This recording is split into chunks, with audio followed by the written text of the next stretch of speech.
Hello, hello, hello, and welcome to the BiggerPockets Money Podcast. Today is our third installation of 24 Money Tips for 2024.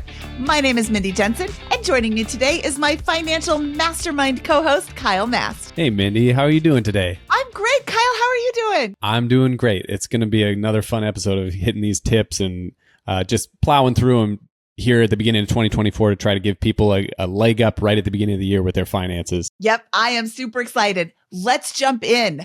The first tip we have today is reevaluate the way you keep track of your finances. I see so many people get so motivated to keep track of their finances, and then they set up these super fancy Excel spreadsheets and get really, really detailed. If your system is holding you back from tracking your expenses, make a new one. I was keeping track of my expenses in a notebook, and that worked just fine for me for a while. So there's nothing wrong with whatever you're doing as long as it's something that's going to keep you keeping eyes on your finances. So find a system that works for you and use it. Love it. Yeah. Number 2, go through your bills, all of them, and look for a couple of things. See if you can put them on Autopay, and also see if there are discounts available for annual payments versus monthly payments. Putting things on Autopay will really make a difference in as far as like any late payments that you might accidentally do with different items, whether it's a mortgage from the big end of things or something as small as some sort of subscription or like garbage service, things where you might have a $10 fee. Autopay takes away pretty much all of that, and very rarely does it fail unless you close a bank account or switch credit cards or something. So try that first. The other thing, and sometimes you get a discount for doing Autopay too. A lot of times insurance companies will offer you a discount for doing Autopay.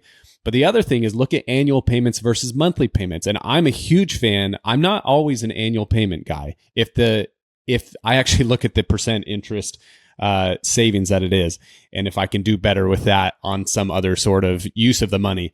But if your annual payment gives you a significant discount, go ahead and pay something annually. However, if it doesn't, I would argue that just put it up on the Autopay for monthly payment. Why give money away too early ahead of time if you're not going to get reimbursed for it, when you could use that to pay down some debt in the meantime, or have it in an investment account and grow differently, and even have it as emergencies, as for reserves for some reason. But look at Autopay, look at annual payments for subscriptions, see if you can use those to reduce your fees and get some discounts. I love that. I love annual payments because then I don't have to think about it every single month. Why think about it 12 times when you could think about it once? Reevaluate your phone plan. I use Mint Mobile. Why? Because it's $15 a month.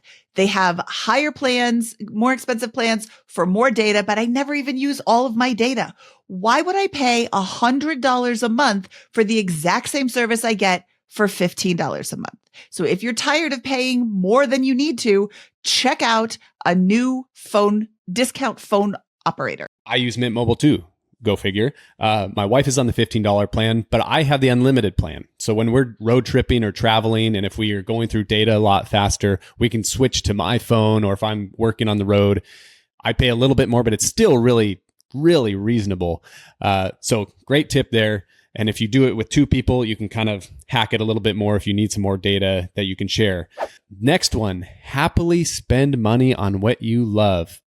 Mindy and Ramit Sethi episode. Maybe check that out, everyone. This is I'm giving Mindy a hard time here, but as one of the best episodes I have heard on personal finance.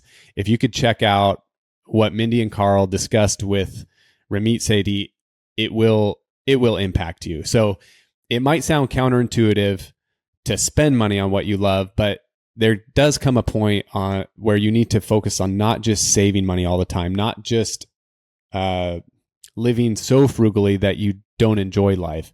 And this can actually be done in a way that you can still save and you can still advance yourself financially, but you just have to focus on the things that are really important to you. Is it really important for you to have a date one night a week at a restaurant with your spouse? Spend the money on that, save it somewhere else. Does that bring you a lot of joy? Spend it on that, save it somewhere else. That will make it sustainable so that you can continue on your financial journey and continue to advance, as opposed to just completely limiting everything, which will burn you out and will make you not want to make financial decisions. It'll it's like habits as far as eating or exercise, anything. If you try to do too much at once and don't enjoy yourself a little bit, it's going to fail. Yeah, absolutely. And you are 100% right, Kyle. I should take a little bit more of that to heart. I am. We're working on it. It's a work in progress. Next tip, review contribution limits for retirement accounts and make a plan for your contributions for the entire year. Do you want to max it out? You don't even have to review those limits. I'll tell you, they're $24,000 for a 401k and $6,500 for an IRA. Now, these are your regular under 50 contributions. You're over 50. If you are 50 or older, turning 50 or older in 2024, your contributions are more. You can give an extra $6,000 to your 401k and an extra $1,000 to your IRA. Next one, rebalance your portfolio. And I would also say, along with this, not just rebalance, but try to optimize your portfolio. A lot of times with your stock investing, your bond investing, or your real estate investing, you can be doing a really good job and adding to it, but things can get out of whack a little bit from stocks and bonds. Sometimes things grow more than other things, and it may be outside of the risk profile that you're looking at. And that's kind of maybe a big phrase, risk profile. All it means is that you want to make sure that you're investing according to what you're comfortable with. And over time, if certain investments grow more than others, you might be invested uncomfortably more in one thing than you would like to be. As far as real estate goes, this is definitely something I think people do not pay attention to enough. Look at how much equity you have in a property. Look at how much cash flow you're now getting from that. Have you had the property 10 years? Has the mortgage been paid down a lot? What's your goal with that property? Is it to pay it off and then just have the cash flow? That's one way to do it. Is it to use that equity and get as much return on that as you can? It might mean refinancing it, pulling some of that out and getting another cash flowing property or another investment, or putting that into a stock portfolio in addition to your real estate. Try to pay attention to the lazy equity in your real estate portfolio. And also look at properties that, do the zero sum thought process. If I didn't have this today, would I buy it again? And ask that question really hard. And if you wouldn't, try to consider a way that you might pivot out of a certain property or a certain investment to something that would be a good fit for your current situation. I love that. That zero sum, would I buy this again? Just because you're holding on to it right now doesn't mean you would buy it again. Like, oh, it's okay. Maybe it's not.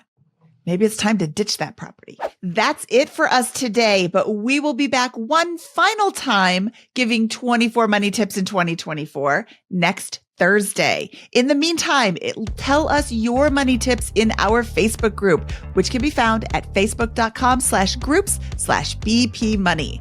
All right, Kyle, thank you so much for joining me today. Thanks, Mindy. This is just a lot of fun. Looking forward to the next one. Me too. Okay, we'll talk to you guys soon. BiggerPockets Money was created by Mindy Jensen and Scott Trench. Produced by Kaylin Bennett. Editing by Exodus Media. Copywriting by Nate Weintraub. Lastly, a big thank you to the BiggerPockets team for making this show possible.